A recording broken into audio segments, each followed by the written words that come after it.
Subscribe and click on the bell icon to never miss a video on India Food Network.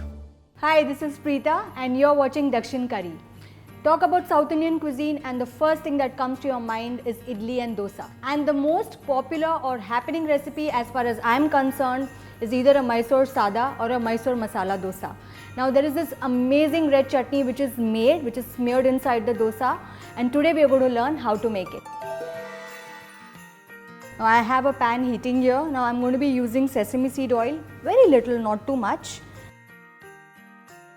So first thing that's going inside is shallots. So I'll be adding around 5 or 6 of shallots. Along with that, a little bit of garlic.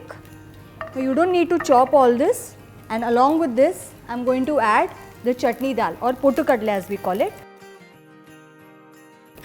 So now we need to kind of roast this till the dal just starts to change color. And I'm going to add some sesame seeds. I'm using the white one. And now again we'll roast this. Now as you can see, the dal is starting to change its color, and at this stage I'm going to transfer it onto the chutney jar. Now in the same pan I'm going to dry roast the chillies along with coconut. Now as you can see, this has gone in for color, and this is the spicy variety along with coconut. This is freshly grated coconut that I'm using. Now we are going to roast this till the chilli actually starts to change color. As you can see, the coconut has started to change color.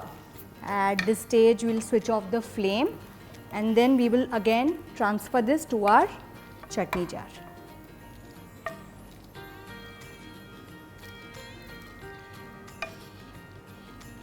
What I am going to do is add little bit of tamarind, and of course along with that seasoning.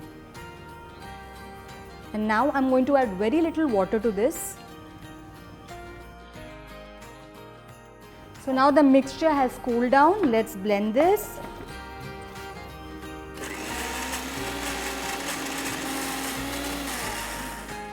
Let's have a look. Wow, this looks absolutely lovely. Amazing color. Not only as a chutney for inside the dosa, you can have it as an accompaniment separately. I am loving it just as a dip. You know what, I am going to enjoy this a little bit more. If you have liked watching this video, you know what to do. Share the recipe, like the video, and of course subscribe to India Food Network. Bye bye.